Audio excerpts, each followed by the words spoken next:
Hoy tenemos el enorme gusto de recibir a un director que decidió abrir una puerta a la memoria, a la historia y también a lo más íntimo de su propia familia, Hugo Krexler. Nos acompaña para hablarnos de Ensenada 55, un documental que reconstruye a 70 años de distancia los hechos de aquel ataque silenciado a través del relato de su propio padre y que mañana viernes 19 tendrá su estreno en el Cine Común. ¿Cómo estás, Hugo? Muy buenas tardes. Bienvenido al espectáculo. Y yo, Horacio y Marcelo, te saludan. ¿Qué tal, Marcelo y Horacio? ¿Cómo están? Bueno, muchas gracias por recibirme. Sí, la verdad que súper contento, ¿no? Palpitando el estreno ya. Palpitando el estreno. ¿Quién hubiera dicho, no es cierto, que allá cuando tenías 9 años, sí iba a empezar a concebirse en esa sobremesa, a partir de esa historia, que escuchabas por parte de tu padre, ¿no? Y que ahora tenemos oportunidad para poder conocer, porque quizás para muchos, y dentro de eso, de ese muchos me incluyo, era un hecho absolutamente desconocido, borrado. Sí, es cierto. La verdad es que yo me imaginaba que de esas anécdotas familiares iba a surgir de repente material para una película, pero bueno, los cineastas tenemos esto de que hacemos cine con lo que tenemos más a mano a veces, y en este caso lo que tenía a mano eran viejos fragmentos de historias orales que me contaba mi padre al cual yo tenía 9 años, 10 años, y que para mí fueron formando algo, viste, una semilla de algo, pero no fue hasta hace unos 6 o 7 años que empezamos realmente a investigar lo que había sucedido en Ensenada en 1955 como parte del golpe de Estado contra Perón, que bueno, que empezamos a descubrir y a tirar del hilo de historia y lo que encontramos fue enorme. ¿Y cómo fue para vos atravesar, digamos, ese vínculo tan íntimo, ¿no? Con la memoria familiar y a la vez poder darle una dimensión colectiva?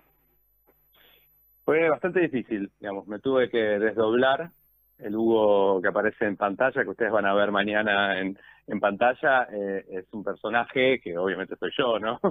Pero también al mismo tiempo estaba, bueno, el director que necesitaba determinadas escenas, comunicar un tono, ¿no? Que tenía que separarse un poco de ese material, incluso de esas historias familiares que digo, porque si no, me conmovía todo el tiempo, no podía seguir adelante y era como muy difícil en todo caso. Entonces, por ahí apareció, viste, el artificio del cine, ¿no? Esta idea de la puesta en escena, de, bueno, cómo vamos a poner en escena determinados diálogos, determinadas entrevistas, cómo mostrar también el lugar, porque eso para mí fue fundamental, recorrer Ensenada, parte de La Plata también, bueno, en fin, o sea, los objetos, por ejemplo, todos aquellos objetos que yo heredé de mi padre, que mi mamá gentilmente me cedió en una mudanza, me dijo, toma, encárgate vos de esto, de cuidarlos. Y ahí también saqué disparadores, ¿no? Disparadores, semilla, ¿no? Yo le digo como que son disparadores dramatúrgicos, básicamente, porque de ahí surgieron muchas preguntas y también surgió, digamos, el material para el guión.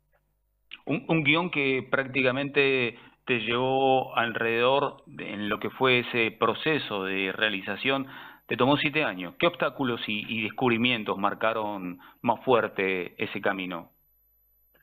Bueno, sí, el guión lo escribí en menos tiempo, porque por suerte, pero la película sí llevó todo el proceso hasta su estreno, básicamente, llevó sí, alrededor de 7 años. Nosotros, con la productora y investigadora principal, Paula Tagliabue, digamos, somos socios en esta película y entre los dos fuimos investigando y nos encontramos muy rápidamente que para la historiografía oficial este hecho que cuenta la peli no había existido, no había demasiada literatura al respecto, no había historiadores que se encargaran de esto puntualmente, sí, muchos que estudiaron el golpe y muchos que han estudiado también el otro bombardeo más conocido en la Plaza de Mayo de junio del 55, pero básicamente lo primero que nos enfrentamos fue el silencio de los archivos, ¿no? Y a mí me pareció muy sugestivo también, ¿no? Como que me generó la pregunta de, bueno, ¿por qué se había ocultado esto por tanto tiempo? y para qué, ¿no? Porque como te decía antes, ¿no? Cuando empezamos a tirar del hilo de la historia, empezamos a ver que había habido combates, ¿no? En el marco de este golpe de Estado, que había habido resistencia popular en las calles, que había gente codo a codo, digamos, trabajadores y vecinos de Ensenada, por ejemplo, codo a codo con las fuerzas policiales, repeliendo a la infantería marina de Rojas, ¿no? Que es el verdadero villano de esta historia.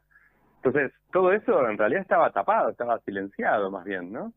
Y bueno, ahí encontré la película, ¿no? Ahí realmente dije, bueno, esto además es un acto de memoria, es un acto de reivindicación de algo más colectivo que simplemente mi historia familiar.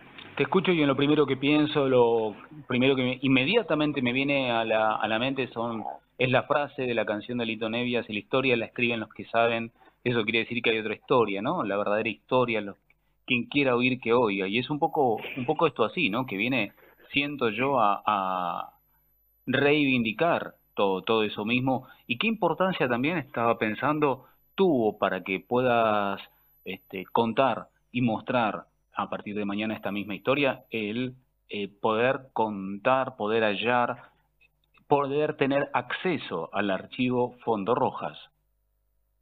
Bueno, eso fue fundamental realmente, porque ahí donde no había este archivo historiográfico que decía anteriormente, bueno, sabíamos que sí había en un archivo histórico militar de la Armada, en Casa Amarilla, ahí en La Boca, sabíamos que estaba custodiado lo que era el Fondo Rojas, que era, bueno, básicamente una serie de informes, entre otras cosas, de todo lo que había sucedido. Era como básicamente la historia que yo necesitaba, era como la piedra roseta, ¿no? Para poder entender todo. Entonces, bueno, ahí hicimos una larga batalla, digamos, para conseguirlo, porque en 2017, cuando quisimos acceder por primera vez a ese fondo, nos negaron, digamos, la posibilidad, porque, bueno, la familia Rojas había hecho un recurso de amparo, una acción legal, para que no esté más a consulta, no por mí, sino que nadie lo pudiera consultar, dado también el contexto, ¿no? Digo, estamos hablando de 2017, presidencia de Macri, eran unos archivos que el gobierno anterior había abierto como parte de una política de clasificación de archivos. Entonces, de repente nos vimos en el medio de un tejimaneje político más grande, pero bueno, yo necesitaba esto y realmente, por suerte, lo pudimos conseguir después de, como digo, una larga batalla en la cual nos ayudó bastante Mariana Nazar, que es una archivóloga, digamos, una archivista del Archivo General de la Nación. Ella nos sugirió hacer como un pedido de acceso a la información pública, porque este archivo finalmente es un archivo público, porque fue durante la vicepresidencia de Rojas que se creó. Y bueno, y ahí sí fue la emoción total de que me permitieran entrar ahí en Casa Amarilla y sacarle la faja, ¿viste?, judicial a esos archivos y abrir, y ahí cuando abrí parecía la caja de Pandora, porque empezaron a aparecer todos los datos que yo necesitaba de dónde habían caído las bombas, que había hecho tal barco, tal avión, las horas, estaba todo perfectamente catalogado. Me traslado un poco a ese mismo momento y más allá de la emotividad, de lo inesperado, de poder tomar contacto por primera vez con todo ese mismo material, y te imagino ahí abriéndolo. Cuando uno muchas veces tiene en sus manos un material tan valioso como fue ¿no? También hay algo que nos pasa desde los sentidos, que es qué olor particular tenían seguramente esos papeles, estoy pensando, ¿no? Viste que el papel inclusive hasta empieza a tener otro color, Sí, y eso también genera como una emoción diferente, porque no es algo a lo que estamos acostumbrados. Tal cual, es como una pátina, ¿no? Como que es algo que recubre, ¿no?, el tiempo también, es la huella del tiempo sobre los objetos. Sí, sí, había algunos de esos objetos que yo entiendo, por lo que me habían dicho los archivistas, que no habían sido consultados durante un montón de años. No sé si desde aquella época, pero se notaba que, bueno, primero que estaban en perfecto estado, ¿no? Uno dice algo de hace 70 años o 65 años, ponele en aquel entonces, tendría que estar destruido, no sé, pero bueno, estaba tan bien conservado que para mí era como una ventanita al pasado, donde se me estaba revelando esa información, lejos de ser algo místico, ¿no? Era como algo perfectamente científico, ¿no? Porque, como te digo, la minuciosidad con que había sido conservado, también entiendo, porque es importante, ¿no? Que alguien guarde esa historia, ¿no? Lástima que era la historia oficial y no había sido, digamos, había sido puesta al público durante un tiempo, pero luego retirada, ¿no? Entonces para mí Bueno, era como una revancha. ahora está esa revancha, ya tiene forma y además de eso está la oportunidad también, y voy a tomar una de las palabras que recién dijiste, de revelar a todo el público a partir de mañana que estrenás en una bella sala como es tan emblemático y tan significativa para todos nosotros, el Cine Gomón. Así que, ¿a qué hora te presentás? Y seguramente vas a estar ahí acompañando la peli, ¿verdad? Sí, por supuesto, vamos a estar ahí con parte del equipo, con la productora, con gente también que participó de la película como testimoniantes, así que va a ser una noche muy emotiva. La cita es en el Gomont, la sala 3, es a las 20:15 horas puntual, así que hay que estar un cachito antes y las entradas se pueden sacar en la boletería misma o online en la web del Gomont. Perfecto. Ahí está hecha entonces la invitación y nada más que agradecerte, primero por haber revelado todo este material al cual vamos a tener ahora acceso, y segundo también por compartir este tiempo junto a nosotros. Así que lo mejor, Hugo, muchísimas gracias por la nota. Gracias, Horacio y Marcelo, por escuchar y por el interés. Gracias. Hugo Krexler pasó por El Espectáculo y Yo.